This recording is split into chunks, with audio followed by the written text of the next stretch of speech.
There's a story I like to tell at weddings. The 5-year-old nephew of the bride was chosen to be in charge of carrying the rings. As he was coming down the aisle, he would take 2 steps, stop, and then turn to the people, and then he'd put his hands up like claws and roar. And so it went, step, step, roar, step, step, roar, all the way down the aisle. And as you can imagine, the gathering was near tears from laughing by the time he reached the front. Well, afterwards, his mom asked him what on earth he was doing, and the boy said proudly, "But Mom, I'm the ring bearer."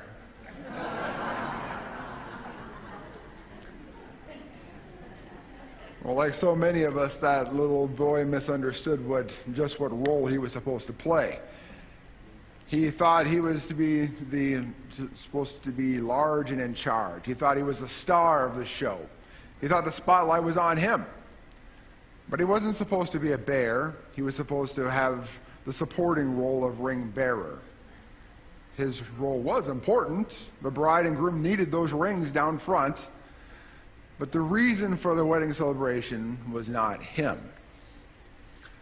Do you remember Ed McMahon? For nearly 30 years on The Tonight Show, he introduced the star with the same words. Remember? "Here's Johnny." He became famous in his own right, but he never assumed a starring role. He was always pointing to someone else, introducing them, letting the light shine on them. Well, that's what we see in John the Baptist. Every year, we spend the 2nd and 3rd weeks of Advent with him, hearing his voice crying out in the wilderness. He's an important figure in the biblical story, but he's quick to point out, "There is one who is coming after me. I am not worthy to untie the thong of his sandal." It says, "He came as a witness to testify to the light, so that all might believe through him. He himself was not the light, but he came to testify to the light." The purpose of his coming and his witnessing is to point to the light so that others might believe. He's a sign, a pointer. Now, a sign doesn't call attention to itself. It doesn't say, "Hey, this is a sign." It points to something beyond itself, something or someone you need to know. A sign that doesn't point you to something else doesn't do its job.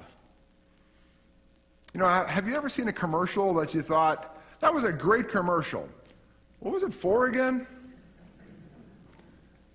Well, and is an ad like that a successful ad? Does it fulfill its purpose? Well, no. As much as we might like the commercial, if it doesn't point to the product, it's not a good commercial. The same is true for being a Christian. Wendy is always talking about ducking. As Christians, we point people to Christ and then duck so that people can see Jesus working behind us. I read recently about a woman who became a witness at a gas station. This is what she wrote about her experience. "I saw a woman walking out of the building, and it looked like she slipped on some ice and fell against a gas pump. So I got out to see if she was okay. When I got there, it looked more like she had become overcome by sobs than that she had fallen. She was a young woman who looked really haggard, with dark circles under her eyes. She dropped something as I helped her up, and I picked it up to give it to her. It was a nickel. At that moment, everything came into focus for me. The crying woman, the ancient Suburban crammed full of stuff with 3 kids in the back, 1 in a car seat, and the gas pump reading $4.95. This was her last nickel.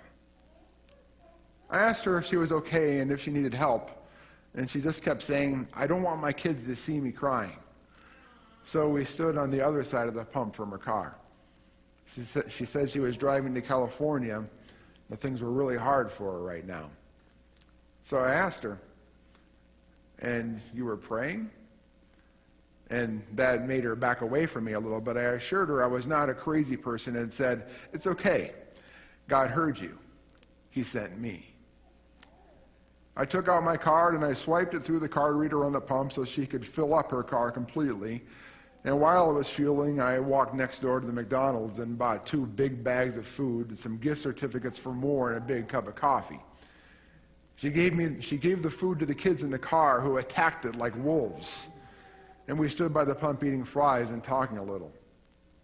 She told me that her boyfriend had left 2 months ago and that she hadn't been able to make ends meet. She knew she wouldn't have money to pay the rent in January, and finally, in desperation, had called her parents. They said she could come live with them and try to get on her feet again. So she packed up everything she owned in the car. She told the kids they were going to their grandparents for Christmas, but not that they were going to live there. Well, I gave her my gloves, a little hug, and said a quick prayer with her for safety on the road. And as I walked over to my car, she said, "So, are you like an angel or something?" Well, that definitely made me cry, but I said, "Sweetie, at this time of year, angels are really busy. So sometimes God uses regular people." We read, there was a man sent from God whose name was John. I've always found that introduction to be interesting because it comes already in the 6th verse of the 1st chapter of John. Do you remember how the first 5 verses go? In the beginning was the Word, and the Word was with God, and the Word was God. He was in the beginning with God. All things came into being through him, and without him not one thing came into being. What has come into being in him was life, and the life was the light of all people. The light shines in the darkness, and the darkness did not overcome it. Those are the first 5 verses. We read about the cosmic Christ, through whom and for whom all things were made, and then zoop, we move quickly and abruptly to the particularity of John the Baptist, a particular person in a particular place and at a particular time. You see, John was part of God's plan to save the world. He was sent to bear witness to the light so that others might come to believe through him. That's what it means to be sent from God, to be part of the divine plan to save the world.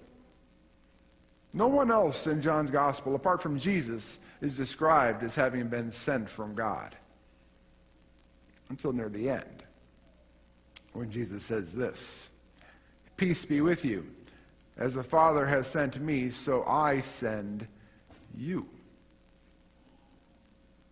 Just as God sent John the Baptist, God sends us.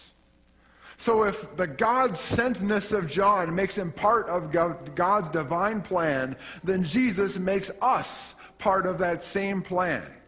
We are no longer just ordinary people, but part of God's plan of salvation for the world. We are witnesses who point the world to Jesus, and through Jesus to the Father. It's no coincidence that you are here today. This is part of God's plan. You are called and sent by God to bear the message of hope and salvation to this community and to the world. You have been chosen by God to bear witness to the light. Because God uses regular people. Amen.